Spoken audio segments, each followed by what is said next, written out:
Bonjour à toutes et à tous, ici Khalil Jebali pour ce Good Morning Market du 29 juin 2018. Nous commençons tout de suite avec le rappel légal habituel. XTB France informe les participants que la présentation à venir et les informations qui vont être dispensées ne constituent pas en aucune manière une sollicitation ou incitation à acheter ou vendre des produits financiers. Voilà, nous commençons tout de suite avec le calendrier économique de ce 29 juin. Et vous le voyez, salve de statistiques économiques pour aujourd'hui. Donc on aura les chiffres du chômage du mois de juin en Allemagne, le produit intérieur brut du premier trimestre au Royaume-Uni, l'indice des dépenses, l'indice des prix à la consommation du mois de juin en zone euro, les dépenses et revenus des ménages américains du mois de mai, l'indice PMI Chicago du mois de juin et enfin l'indice de confiance du consommateur américain pour le mois de juin. Donc beaucoup de statistiques.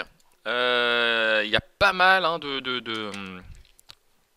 pas mal de data, en tout cas pour aujourd'hui. Par ailleurs, on voit que les marchés sont portés par l'intervention de la Banque Populaire de Chine, donc la PBOC, qui a décidé effectivement d'intervenir sur les marchés. C'était déjà dans le pipe, elle est déjà intervenue en dimanche dernier, je crois, sur les marchés en abaissant le ratio de réserve obligatoire des banques, donc on sait qu'en Chine il y a aussi le système fractionnaire, en abaissant les réserves obligatoires des banques commerciales. Alors ça n'avait pas soutenu les marchés à court terme, mais là effectivement, du fait de cette nouvelle intervention, eh bien, les marchés se réveillent, d'autant qu'on a quand même aussi rebondi sur des seuils techniques assez intéressants. Pour l'heure, là, on a le DAX qui progresse de 1,8%. Les futurs américains sont dans le vert, même son de cloche pour le CAC 40, plus 1,4%. Donc voilà, tout ça est très positif. On va voir maintenant si la tendance se pérennise sur cette séance, parce que hier on avait bien commencé et ça s'est ensuite retourné en début d'après-midi avant de se retourner en fin de séance. Donc bon, on va voir si on arrive à maintenir le cap cette journée. On commence tout de suite avec l'analyse de la paire euro-dollar et donc l'actif pour le coup hier a bel et bien rallié comme on s'était dit le niveau des 1,1575 et même 1,16, même plus de 1,16 en séance hier. Donc ce qui m'intéresse maintenant, c'est que on évolue désormais aux portes des 1,1650. Je le disais déjà la semaine dernière, je ne serais pas du tout surpris de voir l'euro-dollar rallier dans les prochaines semaines le seuil des 1,18. On en est loin, bien évidemment, mais de mon point de vue, c'est parfaitement faisable. En tout cas pour l'heure. J'ai un biais acheteur sur la paire euro-dollar et je pense qu'on devrait aujourd'hui revoir le niveau des 1,1675.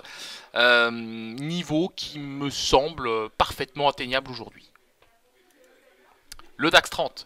Le DAX 30 qui lui aussi se réveille bien dans le sillage des marchés asiatiques, c'est plutôt positif. On a eu des séances très difficiles sur le DAX 30. À tel point qu'on a vu hier le niveau des 12 098, donc c'est vous dire que c'est vraiment des séances des séances de porte de saloon, donc c'est vraiment pas évident à anticiper.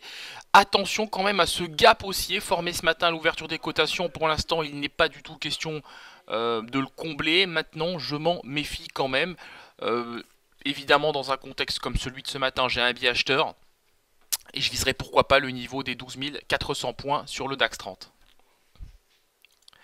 Nous poursuivons avec le gold qui forcément perd de son attrait, qui perd beaucoup de terrain sur l'actif. Alors ça vous le savez, on est lourdement pénalisé par les perspectives de relèvement de taux et les divergences de politique monétaire entre la zone euro et les États-Unis, d'autant plus qu'on a la CFTC qui a fait état d'une diminution des investisseurs ayant un biais haussier sur le gold.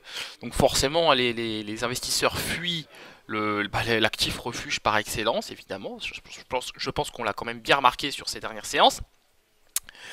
Ce qui me plaît par contre sur le gold, c'est qu'on n'a pas réussi à casser le seuil des 1246. Et je pense que effectivement, peut-être que ça y est, peut-être qu'on a trouvé un prix plancher sur le gold.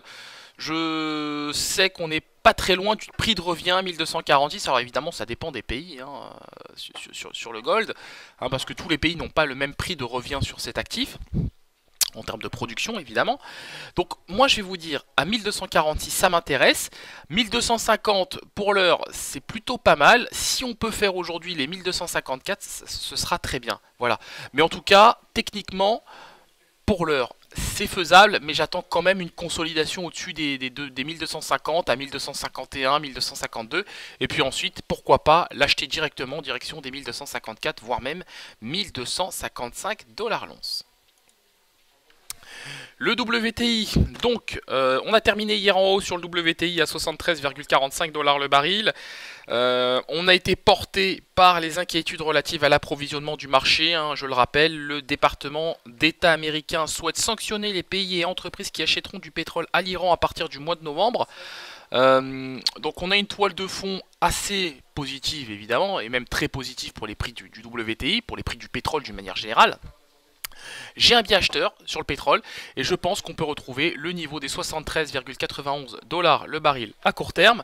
Maintenant, attention quand même, je m'attends à des prises de bénéfices. Comme je le disais déjà hier, je m'attends à des prises de bénéfices à venir sur cet actif. Donc prudence et mère de sûreté à ce niveau. L'indice S&P 500, on est haussier sur le S&P 500, pareil, donc là on est au-dessus de la moyenne mobile à 50 jours à 2730 points, 2736 même quasiment, on est aux portes de ce niveau, donc pourquoi pas rallier le niveau des 2748, alors aujourd'hui ça va être dur, si on fait aujourd'hui les 2740 ce sera très bien, 2748 pourquoi pas la semaine prochaine, voilà, mais il faudra vraiment que la toile de fond reste inchangée évidemment, parce que sinon, eh bien, on ne pourra plus du tout compter sur un scénario haussier de cette ampleur, évidemment. Nous terminons avec le Bitcoin, et le Bitcoin qui a récemment touché un plus bas, nouveau plus bas sur le Bitcoin, 5774 $ pour un Bitcoin. Quelques velléités haussières au moment où je vous parle, puisque les prix sont portés par la moyenne mobile à cette période. Je m'attends à un retour, pourquoi pas, sur le seuil des 5900 $. C'est dur sur le Bitcoin, on a accusé pas mal de séances de repli. L'actif fait l'objet de fortes velléités vendeuses. De toute façon, il n'est pas du tout épargné par la toile de fond que nous avons actuellement. Je m'attends à un rebond technique pour aujourd'hui sur le seuil des 5900, mais il est très difficile de se prononcer sur les prochaines séances sur le Bitcoin, tout simplement. Voilà, on se quitte sur cette note. On se retrouve bien évidemment aujourd'hui à 15h15 pour un décryptage complet de la situation. Nous reviendrons sur le ralentissement de l'économie aux États-Unis. Il y a pas mal de choses à dire à ce niveau.